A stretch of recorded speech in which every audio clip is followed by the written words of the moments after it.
Bismillahirrahmanirrahim. Assalamu alaikum. In the previous lecture, we studied about the definition and nature of anxiety disorder, and also we studied phobia, one of the types of anxiety disorder. And as you might be knowing that phobia has two types. One is specific phobia and the other is social phobia. So we have done specific phobia, which is the phobia of specific places, objects or situation. And now today we will be doing, inshallah, social phobia. Now, social phobia is persistent and irrational phobia that relates to other people. It is a phobia that is basically that arises due to the presence of other people. Individual who is suffering from this phobia avoids the company of other people, avoids the situation where other people have gathered. Person suffering from this phobia avoids any activity that is to be carried out in the presence of people. For example, speaking on the stage or public speaking, eating at public places. So everything, every action that is to be carried out in the company of or in the presence of other people, then and person is unable to do that and fears that, then it is known as social phobia. For example, people, they are sometimes are very normal, but when they have to speak in front of other people, then they can't. They may tremble, they may sweat because they have phobia of public speaking.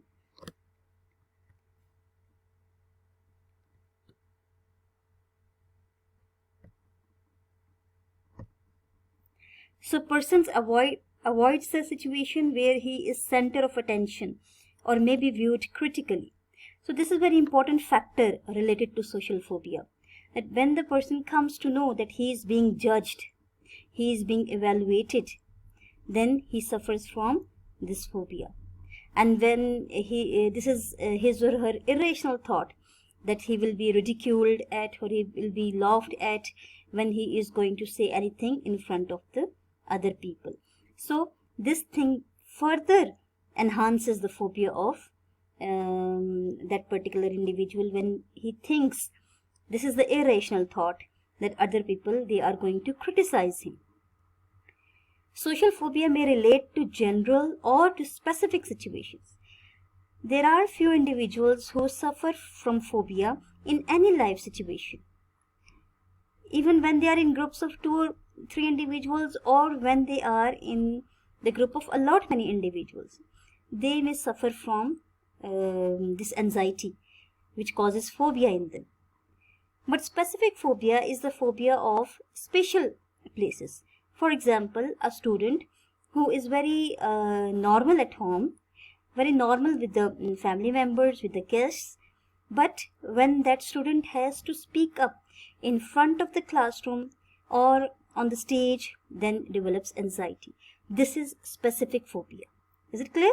General phobia is phobia that is prevailing in every life situation, and specific phobia is phobia of specific situations or places. Now, phobia has certain secondary benefits as well, and those secondary benefits include winning others' attention and sympathy, because in this way the individual can become the center of attention, and it also eases the anxiety and relieves person from many responsibilities. So when other people, they know that within this particular situation that individual cannot work due to the phobia, then they do not make that individual responsible for any task. So in this way, individual is able to avoid certain duties and tasks. And the prevalence of phobia is that it is found more in children and adolescents, and its incidence is greater in women and girls. So gender wise, it is more common among women, female, and the phase of development in which the children or they suffer mainly from is childhood and adolescence. Usually adolescence is the age where people, they become part of a group and they have within their company a lot of many people involved. So there are many chances that it will develop within that particular phase of development. Now coming to the causes of anxiety disorders. What are the causes of anxiety disorders? Very first is the viewpoint of psychoanalysts, that individual is gripped by anxiety when he resists the repressed impulses of the id. This anxiety is symbolically transferred from original stimulus to other stimulus. So you might be knowing what is id. Id is a part of personality which demands immediate solution of everything, which demand immediate gratification of every desire. So it is irrational part of the personality. So when it keeps on disturbing individual, when it keeps on forcing the individual to gratify this wish, to gratify that wish, and individual is unable to cope up with that because ego is not functioning well and keeps on repressing the impulses, then anxiety is developed. And then that anxiety is transferred to other stimuli in the life as well, which may take the form of phobia. So this is the viewpoint of psychoanalysis, that unconscious desires or motives or wishes which are repressed one, they may be the causal factor of the development of anxiety disorder. Now, individual adopts defense mechanisms to avoid immoral, antisocial and sinful thoughts. When these repressed thoughts are irritating the individual, keeps on disturbing the individual, then individual adopts certain defense mechanisms. Those defense mechanisms may take any form, and it may be the one form of those defense mechanisms that individual avoids certain situation. Avoids certain situation where he has to be a member of the group, where he has to become a key figure, or avoids taking any responsibility. The failure of these strategies or much dependence upon them causes phobia. So if individual is adopting too much of these defense mechanism, relying too much on these defense mechanism, or if individual is unable to use these defense mechanisms in the proper way, then it may lead to anxiety disorders or phobia. Now, according to the behavioristic viewpoint, that phobia is a response learned through conditioning. Now, you know that what is conditioning? Conditioning is basically pairing, association of stimulus and response. So when this association is based upon fear and anxiety, then this relationship is strengthened and anxiety or phobia is developed. So when an individual sees a stimulus which was threatening, an individual response was of becoming fearful towards that threatening object or situation, and whenever the same situation occurs and then the same response of being fearful is shown by the individual, then this relationship is strengthened. So this conditioning, according to the behavioristic viewpoint, is the main cause of phobia. And they, according to them, any type of conditioning can cause a person to develop phobia. Is it, if you remember, then we done two types of conditioning. One was classical and other was operant conditioning. So usually the children or people, they develop phobia through classical conditioning. Modeling can also be a cause. For example, child having seen mother fear lizards, cockroaches, can also develop phobia. So modeling can also be one of the cause. Imitating, if a little child sees an elder individual behaving in a fearful manner towards a certain life situation, also behaves accordingly. Otherwise, little children, they do not have any fear of objects, insects or any other object or situation. They are very much calm and relaxed. But when they see and observe other people behaving in a fearful manner in that particular situation, for example, it's a gathering of strangers, or when they see any insect, lizard, cockroach, snake, and when they shout or scream or show such type of fearful response, the child also adopts that, observes that, imitates that, and in this way it is learned. Lack of social skills can cause phobia. When people, they are unable to behave or move within the gathering because they lack social skills, then they also develop phobia. Cognitive psychologist opines that phobia may arise from the peculiar way of thinking. So because cognitive psychology mainly deals with the irrational thoughts, so according to them, individual has developed, due to the experience, past experiences, irrational thoughts, and these irrational thoughts are not easily subdued. They cannot be overcome. So in this way, individual develops phobia.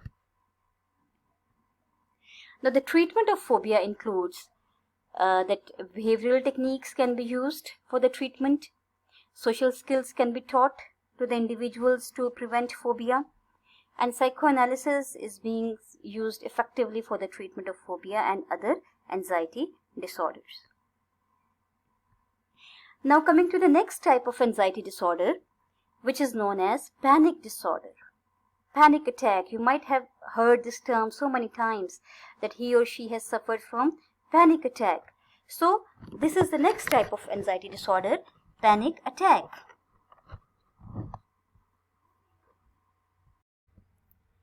Panic attack is a sudden episode of intense fear that triggers severe physical reactions when there is no real danger or apparent cause.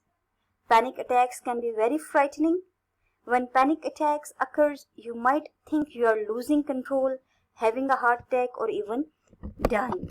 Panic attack is a type of attack from which an individual suffers from when he faces a situation where he develops intense fear. Due to the intense fear, which is due to any anxiety, any past experience, the individual is unable to cope up with that particular situation and suffers from certain physiological disturbances which are basically termed as panic attack. So panic disorder, in the panic disorder, panic attack is the main characteristic. Panic disorder is the disorder where that attack happens to the individual, and individual becomes very much unable to even survive in that particular situation. Many people have just 1 or 2 panic attacks in their lifetimes, and the problem goes away, perhaps when a stressful situation ends. But if you have had recurrent, unexpected panic attacks and spent long periods in constant fear of another attack, you may have a condition called panic disorder. So many times it happens to many individuals that whenever they are very much stressed up or they have faced a lot of stressful events in life, then they suffer from panic attack. What will be the symptoms of panic attack that I will show you later on. But when that stressful event is over, then they resume their normal life. They come back to their normal life. But people who are suffering from panic disorder, this is not the end. Once they have get rid of one panic attack, then they become or they start thinking about another panic attack. They develop this fear that they may, soon after this, they may suffer from another panic attack. So this is very much problematic with the people who are suffering from panic disorder, that this is their irrational thought. Because due to this irrational thought, they are unable to cope up with the situation and they resist that they are definitely going to suffer from panic attack. So this is the cycle of panic attack or disorder, that first the individual suffers from the anxiety due to any life event, due to any stressor in life. That anxiety leads to panic attack. Now once that panic attack is over, then there is fear of another panic attack. Due to that fear of another panic attack, there is more anxiety. And due to that more anxiety, there is another panic attack, and then more fear develops. So in this way, this cycle keeps on continuing. And if it happens, this cycle of panic attack, if it happens 4 times in a month, then individual is suffering from panic disorder. This is the criteria of panic disorder. As it is mentioned in this slide as well, that the individual is diagnosed with panic disorder if he suffers from such attacks 4 times a month. If 4 times in a month it happens that individual they experience panic attacks, then it is termed as panic disorder. The attack decreases in intensity in few minutes, but symptoms of anxiety persist, because attack has its own symptoms. So those symptoms, they decrease after some time, but the actual problem, which is anxiety, it remains there. And due to that anxiety, the individual is unable to cope up with the life situations, and then develops more anxiety and another panic attack. If an attack of this kind happens in a specific situation, then it is called cued panic attack. If attack happens in a specific situation, for example, if an individual is a normal individual but has intense fear of stage, cannot speak a single word on the stage, and due to that intense anxiety experiences panic attack when he is on the stage, then this is cued panic attack. And if it happens in the moments of peace, then it is called uncued panic attack. When you are doing your routine life events, you are watching TV, you are doing your home tasks or office work, so it's your new routine life and there is no specific situation, then it is known as uncued panic attack. And when there is the individual suffers a lot from cued panic attack, like there is a repeated episode of suffering of cued panic attack, then it is known as phobia, because then individual develops phobia for that particular situation.